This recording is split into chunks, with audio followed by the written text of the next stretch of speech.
विद्यार्थी मित्रांनो, येत्या 1 डिसेंबरला MPSC राज्यसेवा पूर्वपरीक्षा आहे.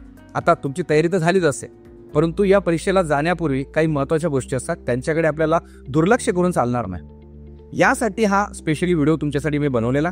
यामध्ये आपण एक्झामची स्ट्रॅटेजी, पेपर सॉल्व्ह करताना कुठल्या गोष्टींची काळजी घेणं आवश्यक आहे, तसंच आता यापूर्वी जे काही पेपर झाले त्याच्यामध्ये सब्जेक्ट वाईज वेटेज काय होतं, कुठल्या सेक्शनला किती होते, सब्जेक्टला किती मार्क्स होते ते आपण पाहणार आहोत. आणि विशेष म्हणजे याचे कट ऑफ काय होते, म्हणजे आपला अटेम्प्ट किती क्वेश्चन होणं गरजेचं आहे हेही आपण डिस्कस करणार आहोत. सो मित्रांनो, आता बघा 1 डिसेंबरला एक्झाम आहे. आता हे जे काही दिवस असतील हे फक्त तुम्हाला रिकॉल करण्याचे दिवस आहेत, रिव्हिजन करण्याचे दिवस आहे. तुम्ही जर जास्त अभ्यास करण्याचा अजून प्रयत्न करणार तर ते तुमच्यासाठीही कन्फ्युजन असेल. नवीन कुठलीही गोष्ट तुम्ही वाचायला घेऊ नका. आत्तापर्यंत तुम्ही जे काही सब्जेक्ट वाचलेले होते, जे काही PYQ वाचले असतील त्याचीच रिव्हिजन करा. याने काय फायदा होऊ शकतो, तुम्हाला जास्त बर्डन येणार नाही. नाहीतर जे आपण मागचं वाचलेलं आहे ते पण आपण विसरून जाऊ शकतो. खूप विद्यार्थी 1-1, 2-2 वर्षापासून तयारी करतात, काही विद्यार्थी 3 ते 4 वर्षापासून तयारी करतात. प्रत्येकाचा वाचण्याचा जो सोर्सेस आहे, वाचण्याचा जो काही टायमिंग आहे, हा प्रत्येकाचा डिफरंट असतो.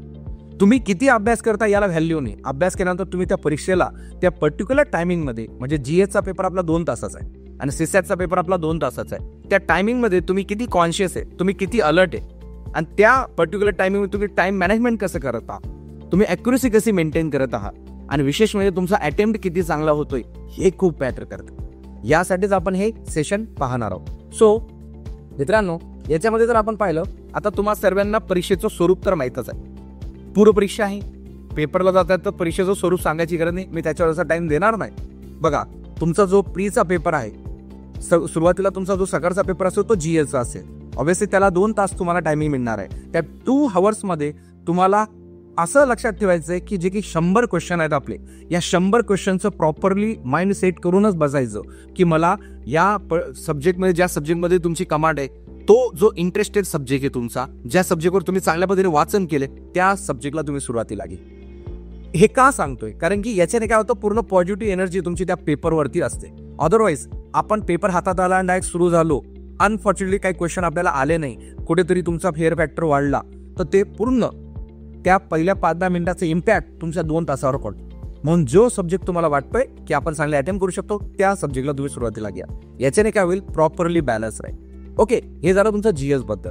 2 तासामध्ये तुमचे इझिली सर्व क्वेश्चन वाचून पण होतील, मी एवढी गॅरंटी देतो, जर तुम्ही चांगला सराव केला असेल तर.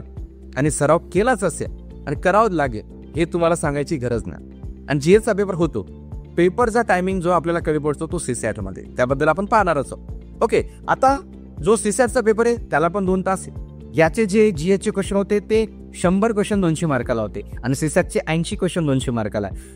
क्वेश्चन कमी आहेत, परंतु टायमिंग कोणाला जास्त लागतो, CSATला. का, CSAT मध्ये तुम्हाला पॅसेज सॉल्व्ह करायचे, CSAT मध्ये तुम्हाला मॅथ्स आणि रिझनिंग सॉल्व्ह करायचे, म्हणून हा पेपर हा टाइम कन्झ्युमिंग असतो. परंतु तुम्ही त्या पद्धतीने त्याचं काय करणं गरजेचं आहे, मॅनेजमेंट करणं गरजेचं आहे. बघा, आता तुम्हाला हेही माहिती आहे की तुमचा जो GSचा पेपर असणार आहे त्याच्यामध्ये निगेटिव्ह मार्किंग जी आहे मित्रांनो ती 0.50 आहे आणि जी CSATची निगेटिव्ह मार्किंग आहे तुमची 0.625 ही निगेटिव्ह मार्किंग असणार आहे. म्हणून आपल्याला एकच लक्षात ठेवायचं आहे की GSचा पेपर जो 100 क्वेश्चन आहे त्याच्यापैकी आपले 70 ते 75 आणि max to max 80 question well attempt होणं गरजेचं आहे विथ ॲक्युरेसी. अनफॉर्च्युनेटली काही क्वेश्चन चुकले तरी तुमचा सेफ स्कोअर असेल. आता कट ऑफ कसे आहेत ते पण मी तुम्हाला दाखवणारच आहे, त्यात काही डाऊट नाही. पण अटेम्प्ट करताना तुम्ही जर 50च्या खाली अटेम्प्ट करणार तर मित्रांनो ते मुश्किल आहे तुमच्यासाठी. अटेम्प्ट हा प्रॉपर पाहिजे आणि हा अटेम्प्ट कशावर डिपेंड करेल, पेपरची लेवलवरती. पेपर इझी असेल तर चांगला अटेम्प्ट होईल, पेपर टफ असेल तर अटेम्प्ट सर्वांचाच कमी, आपल्या एकट्याचा नसेल. परंतु आपण जास्तीत जास्त ॲक्युरेसी कशी मेंटेन होईल आणि टाइम मॅनेजमेंट कसं होईल आणि तुमचा मोर अटेम्प्ट कशी होतील याची काळजी घेणं गरजेचं आहे. पेपर हातात येताना पहिल्या 5 मिनिटा अगोदर तुम्ही पूर्ण तशी तुमची स्ट्रॅटेजी स्वतःहून डेव्हलप करायची, नाही तर तुमची जी केलेली मेहनत आहे ती त्या 2 तासामध्ये वेस्ट जाऊ शकते मित्रांनो. हे झालं GS बद्दल. आता CSAT मध्ये जसं मी बोललो तुम्हाला, आपल्याला पॅसेज या बाकीच्या गोष्टी, math, reasoning time consuming part आहे. या पेपरचं जास्तीत जास्त नियोजन तुम्हाला करणं गरजेचं आहे. याच्यामध्ये तुम्ही असा माइंडसेट ठेवायचा की सुरुवातीला पॅसेज घ्यायचं का सुरुवातीला रिझनिंग मॅथ घ्यायचं, ते तुम्ही तुमचं डिसाईड करून ठेवा. यासाठी काय करा, जो की आता तुम्ही सराव करत असता त्याच्यात तुम्ही एक दिवशी काय करा, सुरुवातीला पॅसेज सॉल्व्ह करा. तो पॅसेज सॉल्व्ह करा तर मग मॅथ रिझनिंग घ्या. मग कशाला टाइम लागतोय, आणि एक पेपर असा घ्या, सुरुवातीला मॅथ रिझनिंग घ्या, नंतर पॅसेज घ्या. हे सर्व तुम्हाला कॅल्क्युलेशन. आणि या सर्वात पहिले तर तुम्हाला डिसिजन मेकिंगचे क्वेश्चन घ्यायचे, जे 5 क्वेश्चन आहेत ज्याच्यात तुम्हाला निगेटिव्ह मार्किंग नसते. सर्वात पहिले तुम्ही ते जर घेतलं तर वेल अँड गुड. जे आपला सेफ झोन आहे तो आपला स्कोअर आहे. त्यासाठी हे प्रॉपर मॅनेजमेंट तुम्हाला स्वतःचे आहे. प्रत्येक विद्यार्थ्यानुसार हे चेंज होतं. मी म्हणणार नाही की सर्वांनीच सुरुवातीला मॅथ रिजनिंग घ्या, मी म्हणणार नाही की सर्वांनी पॅसेज घ्या. प्रत्येक स्टुडंटला जे मॅच होतो, आपल्याला बघा, आपल्याला जे ऑब्व्हियसली जॅकेट असेल, जे शर्ट असेल, जे मॅच होतं आपण तेच घालतो. की बाकीचे जे वापरतील तेच आपण वापरतो का? नाही. हे स्टुडंट टू स्टुडंट व्हॅरिएट होत, त्यानुसार तुम्हाला ते करायचं आहे. ठीक आहे, म्हणून याला तशी काळजी घ्या. आता या सीसॅटमध्ये जे 80 क्वेश्चन्स आहे, या 80 क्वेश्चनपैकी मोस्ट ऑफ द तुम्ही अटेम्प्ट किती करायला पाहिजे हेही सांगून देतो. 65 to 70 क्वेश्चन तुमचे अटेम्प्ट व्हायला पाहिजे विथ बेस्ट ॲक्युरसी. याच्याने काय रे, तुमचा जो स्कोअर असेल तो सेफमध्ये असेल मित्र. म्हणून आपल्याला थोडं अटेम्प्ट करणं गरजेचं आहे. आय होप समजलं असेल. चला, हे झालं आता पेपरचं स्वरूप. जो काही आहे पेपरचा पॅटर्न तुम्हाला माहिती आहे, मराठी आणि इंग्रजी. काही क्वेश्चन तुम्हाला मॅथ रिजनिंगचे हे मराठीमध्ये समजत नाही तर तुम्ही इंग्लिशमध्ये वाचा. भाषा असते, काही ना काही गोष्टी अशा असतात जे समजतच नाही. रिअलिटी पॅसेज पण, काही पॅसेज तुम्हाला मराठीमध्ये समजत नसेल तर तुम्ही ते इंग्लिशमध्ये वाचा. तुम्हाला सर्वांना माहिती आहे की आपले जे काही पॅसेज असतील त्याच्यातला एक पॅसेज असा असतो जो कंपल्सरी इंग्लिशमध्ये असतो आणि एक पॅसेज जो कंपल्सरी काय असतो, मराठीमध्ये असतो. बाकीचे जे काही पॅसेज असतील त्याला तुम्हाला मराठी आणि इंग्रजी ऑप्शन असतात, म्हणून टेन्शन नाही. मग बाकीच्या याच्यावर तुम्ही तसं बाय लँग्वेज जे तुम्हाला कम्फर्टेबल लँग्वेज आहे त्याच्यामध्ये तुम्ही काय करू शकता, त्याला फोकस करू शकता आणि त्या पद्धतीने तुम्ही त्या पेपरला सॉल्व्ह करू शकता मित्रांनो. ठीक आहे, चला आता आपण दुसरी जी महत्वाची गोष्ट आहे ती काय की नेमकं जीएस जो पेपर आहे आपला, त्याच्यामध्ये जे की आपले महत्वाचे 7 सब्जेक्ट आहे, त्या सब्जेक्टमध्ये मी बोललो, जो तुमचा इंटरेस्टेड सब्जेक्ट आहे, जो तुमचा स्कोरिंग सब्जेक्ट आहे, ज्याच्यावर तुम्हाला फुल टू कमांड आहे, त्या सब्जेक्टला सुरुवातीला घ्या. या पद्धतीने आता जे काही तुमची रिव्हिजन असते, जे काही तुमच्याकडे दिवस उरले असतील 4, 5, 6 दिवस, त्याच्यामध्ये तुम्हाला रिव्हिजन करताना एकच लक्षात ठेवायचं आहे की मला आता प्रत्येक सब्जेक्टला 1 दिवस तरी रिव्हिजनसाठी द्यायचं आहे. एक्झामला जाता जाता ही रिव्हिजन खूप महत्वाची असते. म्हणून मी ते बोलता बोललो सुरुवातीला की आता नवीन वाचायला घेऊ नका, अजून तुमचा टाइम जाईल. म्हणून जे केलेलं आहे ते परफेक्ट करा, ते 100% करा, ते तुमचं बेनिफिशियल असणार आहे. हे झालं जीएस बद्दल. सीसॅटमध्ये मी तुम्हाला आता जस्ट रिसेंटली स्ट्रॅटेजी दिली की तुम्हाला कसं मॅनेज करायचंय. पॅसेजला सुरुवातीला घ्यायचं कधी, त्या पद्धतीने तुम्ही मॅनेज करा. नेक्स्ट जी महत्वाची गोष्ट आपण आता डिस्कस करणार आहोत ती म्हणजे सब्जेक्टनुसार वेटेज काय आहे, त्या प्रश्नांचं स्वरूप काय होतं. बघा मित्रांनो, 2019 पासून तर 2023 पर्यंतची अनालिसिस हे तुमच्यासमोर मांडणार आहे. 2019ला जर आपण हिस्ट्रीचं स्वरूप पाहिलं तर 15 क्वेश्चन विचारले होते. 2020ला देखील 15 क्वेश्चन विचारले होते. 2021ला देखील 15 क्वेश्चन विचारले होते. ओके, परंतु बघा 2023ला त्याच्यावरती किती 12 क्वेश्चन विचारले गेले. म्हणजे असं नाही की डायरेक्ट 15 क्वेश्चन फिक्स असतीलच, हे क्वेश्चन्स आहे मागे पुढे होते. आणि हिस्ट्री म्हटलं तर त्याच्यात तुमचं एन्शियन, मिडायवल, मॉडर्न आणि महाराष्ट्राची हिस्ट्री. पण जास्तीत जास्त जे क्वेश्चन असतील तुम्हाला आपल्या मॉडर्न हिस्ट्रीचे म्हणजेच आधुनिक भारताचे आणि महाराष्ट्राचे असतील. एन्शियन मिडायवलचे 1-2 क्वेश्चन्स असतात, म्हणून त्याच्यावर जास्त टाइम स्पेंड करून पण नाही. आता रिव्हिजन करताना तुम्ही जर मॉडर्न आणि महाराष्ट्राला फोकस केला तर वेल अँड गुड. ओके ना. सेम जिओग्राफी बद्दल तुम्हाला भारताचा भूगोल, महाराष्ट्राचा आणि वर्ल्ड जिओग्राफी तिघांवरची तशी कमांड गरजेचं आहे. पण त्याच्यात भारताच्या भूगोलचे जास्त क्वेश्चन असतात, म्हणून त्याच्यावर सुद्धा तुम्ही फोकस करू शकता. बघा आता त्याची बी क्वेश्चनचं पाहू शकतो तुम्ही 15, 15, 15 आणि 2023 फक्त 14 क्वेश्चनचे आणले. बघा वेटेज असतं दरवर्षी, आयोग त्यांच्या मर्जीप्रमाणे ते करतं असं नाही. थोडंफार कुठे ना कुठे 19-20 असतं. बघा 15च्या जागेवर किती विचारले गेले, 14 क्वेश्चन विचारले गेले. पण वेटेज कुठे ना कुठे आहेच ना. 99%, 90% तर वेटेज आहेच. असं नाही की डायरेक्ट 15वरून 10 केलं. वेटेज आहे जिओग्राफी. क्लिअर आहे. तिसरा सब्जेक्ट आहे आपला पॉलिटी, जो सगळ्यांना माहिती सांगायची गरज नाही, खूप मदत होते. या सब्जेक्टची जर व्हॅल्यू पाहिली 15, 15, 15, 16, 16 कमी नाही झाला. 13, 14वर नाही आला. 15, 16, 15 मध्ये बॅलन्स ठेवलेला. चौथा सब्जेक्ट आहे आपला महत्वाचा, जो आहे पर्यावरणाचा. ओके मित्रांनो, या सब्जेक्टमध्ये जर आपण पाहिलं आपल्या पर्यावरणामध्ये 7, 7, 5, 8, 5 म्हणजे कुठे ना कुठे 5च्या वरचे स्पेशल विचारले गेले. तसा सायन्स हा लो विषय, त्याच्यामध्ये तर तुम्ही वेटेज पाहिलं आतापर्यंत सर्वाधिक या पूर्ण राज्यसेवेच्या पूर्व परीक्षेमध्ये सर्वाधिक जे क्वेश्चन विचारले गेले ते विचारले गेले तुमचे सायन्सचे. तुम्ही पाहू शकता 2019ला 23 क्वेश्चन रेकॉर्ड होता. आतापर्यंतचा सर्वात मोठा रेकॉर्ड होता. 23 क्वेश्चन विचारले गेले होते सायन्सवरती. आणि 2020ला तुम्ही पाहू शकता 18 क्वेश्चन दिसतंय. आणि 2021ला त्याचे किती 20 क्वेश्चन, 2022ला त्याचे 19 क्वेश्चन आणि पुन्हा 2023ला देखील 19 क्वेश्चन विचारले गेले. म्हणजे कुठे 17-18च्या खाली गेलेलं नाही.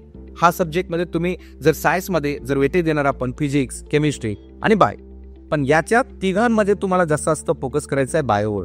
कारण की बायोचे क्वेश्चन जास्तीत जास्त विचारले. मग त्या पद्धतीने तुम्ही पायोची रिव्हिजन जास्त जास्त करा या उरलेल्या तुमच्या दिवसांवर. आय होप तुम्हाला हे लक्षात आलं असेल की आपल्याला सायन्सला कसं फोकस करायचं आहे. आता जो काही सब्जेक्ट आपला पुढचा इकॉनॉमिक्सचे तुम्ही वेटेज पाहू शकता. 2019ला 15 क्वेश्चन त्याच्यावरती विचारले गेले होते मित्रांनो. किती? 15 क्वेश्चन. आणि 2020ला 17 क्वेश्चन त्याच्यावरती विचारले गेले. 2021ला जर आपण पाहिलं तर 15 क्वेश्चन विचारले गेले आणि 2022ला 10 क्वेश्चन विचारले गेले. खूप कमी विचारले गेले 2022ला. परंतु 2023ला त्यांनी पुन्हा त्याच्यावरती 16 क्वेश्चन विचारून घेतली. म्हणजे हे कुठे ना कुठे त्यांचं काय असतं, बॅलन्स असतं. त्यानुसार त्यांनी केलेलं. आता या सर्व सब्जेक्टचं पाहिल्यानंतर जे काही आपले मेन कोर सब्जेक्ट्स आहेत, history, geography, polity, science, eco, या सब्जेक्टला सोडून जो आपल्या स्पर्धा परीक्षेचा आत्मा आहे, ज्याला आपण चालू घडामोडी म्हणतो, जे चर्चेत जे परीक्षेत विचारलं जातं, त्या विषयाला असं कॉमन समजून चालणार नाही, असं बॉयकॉट करून चालणार नाही. जेवढा तुम्ही या सब्जेक्टला वेटेज देता, जेवढं तुम्ही या सब्जेक्टसाठी अभ्यास केले आहे, तेवढंच तुम्हाला सगळ्यात जास्त जी प्रायोरिटी असणार आहे ती चालू करावी. कारण की हा गेम चेंजर सब्जेक्ट की GS पेपरमध्ये. कसा game changer? Simple. History, geography, पॉलिटीवरती सर्व विद्यार्थ्यांची कमांड असते. परंतु हा असा विषय असतो सर्वच याला वाचत नाही. जे विद्यार्थ्यांना आवडतो, ज्यांचा इंटरेस्ट असतो, ज्यांना खरंच त्या सब्जेक्टमध्ये कुठू कमांड असते, ते विद्यार्थ्यांना चांगला स्कोर येतो. पण काही विद्यार्थी पूर्ण 12 महिन्याचे करंट अफेअर वाचू नाही शकत.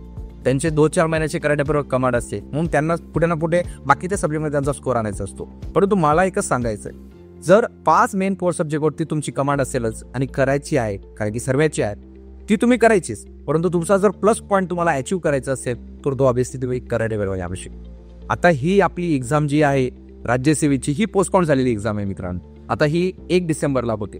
मग तुम्ही यासाठी करंट अफेअर किती महिन्यांचे वाचायला पाहिजे, हा प्रत्येकाच्या मनात प्रश्न आहे. मी as a current affair magazine author म्हणून एकच सांगेन, माझी जी स्वतःची ॲनालिसिस आहे, मागचे जे काही मी 10 वर्षापासून या फील्डमध्ये जे काही विद्यार्थ्यांना लेक्चर्स घेतोय किंवा लेक्चर डिलिव्हर करतोय, किंवा जे आपलं मासिक आहे रिलायबल अकॅडमीचं द ऑफिसर्स टाइम मासिक आहे, या माध्यमातून खूप काही प्रश्न आपल्या मॅगझिनमधले ते येतातच. मी त्यानुसार एकच सांगेल, येत्या 1 डिसेंबर एक्झामला तुम्ही एवढं लक्षात ठेवा, पेपर पोस्टपोन झालाय म्हणून जास्तीत जास्त 24चे क्वेश्चन जे असते ते तुम्ही सप्टेंबर-ऑक्टोबर पर्यंतचे करा. ऑक्टोबर नाही केला तरी चालेल, पण सप्टेंबर पर्यंतचे परफेक्ट करा. आणि 2023चे तुम्ही जुलै-ऑगस्ट पासूनचे करंट अफेअर करा. हा पेपर पोस्टपोन झाला, 2023चे बी काही क्वेश्चन येतील असतो. तर तुम्ही जून 2023 पासून तर या ऑक्टोबर 2024 पर्यंत परफेक्ट करा. जास्तीत जास्त कुठे ना कुठे क्वेश्चन चालले जाते. 15 पैकी जे काही म्हणतो आपण 14-13 क्वेश्चन तर तुमचे असतीलच. 1-2 क्वेश्चन हा थोडा जास्त जुना विचारला जाऊ शकतो, परंतु या ड्युरेशनमध्ये आपल्याला विचारणार आहे. म्हणून या पद्धतीने तुम्ही ती स्ट्रॅटेजी बनवा. त्याच्यात कुठलंही नाही. आपल्या मॅगझिनच्या बॅकसाईडला जे 100 क्वेश्चन असतात त्याचाही तसाच सराव करा, जेणेकरून तुमचं त्या पद्धतीने काय होऊन जाईल, प्रिपरेशन होऊन जाईल. हे झालं तुमचं पूर्ण GS पेपरची अनालिसिस, की कुठल्या सब्जेक्टला काय वेटेज आहे, कुठल्या सब्जेक्टला कशा पद्धतीने तुम्ही रिव्हिजन करायला पाहिजे आणि कशा पद्धतीने त्याला वेटेज द्यायला पाहिजे. क्लिअर आहे? चल आता आपण जाऊ पुढच्या आपल्या मेन जे काही कट ऑफ्स आहे त्याच्याकडे आपल्याला जाणं गरजेचं आहे. आता पेपर अटेम्प्टवरती तुमचा कट ऑफ डिपेंड करतो, सर्व गोष्टी डिपेंड करतात. मागचे जर काही पेपर्स पाहिले तर तो जो पॅटर्न होता आपला, तो त्यानुसार जर पाहिलं 2017-18 ते कट ऑफ खूप होते, म्हणजे तो पॅटर्ननुसार होते. पण तू 2000 जो काही आपला 22 पासून जो पुन्हा GSचे मार्क्स काउंट केले, पहिले आपल्या GS आणि CSATचे दोघांचे मार्क्स काउंट व्हायचे, 400 पैकी कट ऑफ लागायचा. परंतु 2022 पासून तुम्हाला सर्वांना क्लॅरिटी येऊन गेली. आपला जो कट ऑफ लागतो आता फक्त काय लागतो 200 पैकी, कारण की आपला CSAT पेपर काय झालेला आहे, क्वालिफाय. आता क्वालिफाईंग झालाय म्हणून याला असं कॉमन नाही समजायचं. जर तुमचा CSATचा पेपर तुम्ही पास होणार तरच तुमचा GSचा पेपर चेक होणार. म्हणून CSATच्या पेपरमध्ये तुम्हाला 200 पैकी 66 मार्क्स आणणं मॅन्डेटरी आहे, म्हणजेच 33% मार्क्स आणणं मॅन्डेटरी. आय होप मला काय बोलायचं समजलं असेल. तुमचा CSATचा पेपर पास झाल्याशिवाय तुमचा GSच्या पेपरला हात पण लावला जातो. म्हणून जेवढी काळजी घेता तेवढी घ्या.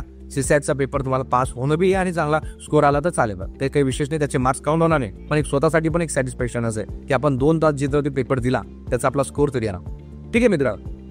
आता आपला जो GS पैकी कट ऑफ लागतो तो बघा 22चा कट ऑफ किती लागला होता, 200 पैकी 106 पॉईंट तुमचा 5 कट ऑफ लागला होता. किती? 106.5 कट ऑफ लागला होता. आता 106.5 हा फक्त ओपनचा जे लागला, हा कट ऑफ तुमचा OBCचा पण लागला. तुम्ही पाहू शकता. ओके, ओपनचा आणि सेम पाहू शकता तुम्ही OBCचा, दोघांचा सेम कट ऑफ होता. सेम जर आपण SC कॅटेगरीचा कट ऑफ पाहिला तर 101.5 कट ऑफ लागला होता.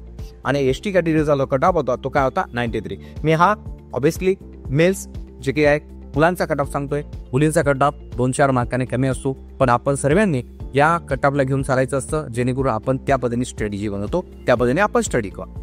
आता बघा 106 पॉईंट पहा, आणि जर आपण 2023चा पाहिला तर किती लागलाय कट ऑफ? 108. म्हणजे काही मोठा डिफरन्स आहे का? बघा 3-3 मार्काचा डिफरन्स आहे, कुठे ना कुठे 2-2, 3-3 मार्काचा डिफरन्स. मग आपण असं नाही समजायचं की 2024चा कट ऑफ हा या दरम्यानच लागेल. हा 120च्या वरती पण जाऊ शकतो, हा 130च्या वरती पण जाऊ शकतो. Depend on paper. पेपर जर तुमचा इझी असेल तर कट ऑफ जास्त जाऊ शकतो. पेपर जर तुमचा कुठे ना कुठे टफ असेल तर कट ऑफ याच रेंजमध्ये येऊ शकतो. आणि दुसरा कट ऑफ डिपेंड करतो तुमच्या वॅकन्सीवरती. वॅकन्सी जास्त तर कट ऑफ कमी, आणि वॅकन्सी कमी तर कट ऑफ जास्त. हे ज्याला कॅल्क्युलेशन जमलं ना, पेपरची लेवल आणि वॅकन्सी याच्यावर कट ऑफ डिपेंड असतो, तो विद्यार्थी चांगला स्कोर आणतो, तो विद्यार्थी पास होतो. महाराष्ट्रातील लाखो विद्यार्थी एक्झाम देणार आहेत मित्रांनो तुमच्यासोबत. तुम्ही एकटी एक्झाम नाही देणार आहे, परंतु आपल्याला आपली त्या एवढ्या पोस्टमध्ये आपली एकट्याची पोस्ट कशी आपल्याला भेटेल याचा तुम्ही विचार करा, बाकी काही विचार करू नका. म्हणून आपल्याला ते 2-2 तास जे काय आहे 4 तास हे खूप कॉन्शियस राहणं गरजेचं आहे, फुल अलर्ट राहणं गरजेचं आहे, जेणेकरून तुमचा पेपरवरती कुठला इम्पॅक्ट पडणार नाही, तुमचा चांगला स्कोर येईल, आणि जी तुम्ही प्री एक्झाम देत आहात ती तुम्ही क्वालिफाय होणार, तुम्ही मेनसाठी पात्र ठरणार. मग मेनची स्ट्रॅटेजी आपण तशी नक्कीच तुम्हाला प्रोव्हाइड करू. ओके, सो मला लास्ट अँड बेस्ट एकच सांगायचं मित्रांनो, या गोष्टींना थोडंसं रिकॉल करा, इम्प्लिमेंट करा. अदरवाईज काय होतं, आपण केलेली सर्व मेहनत आपली वाया जाते. म्हणून याला इम्प्लिमेंट जर केलं तर तुम्हाला नक्कीच सक्सेस भेटेल, नक्कीच तुमच्या रिझल्टमध्ये भर पडेल. प्लीज रिलायबल अकॅडमीतर्फे तुम्हा सर्वांना येत्या 1 डिसेंबरच्या एक्झामसाठी खूप खूप शुभेच्छा. Thank you very much.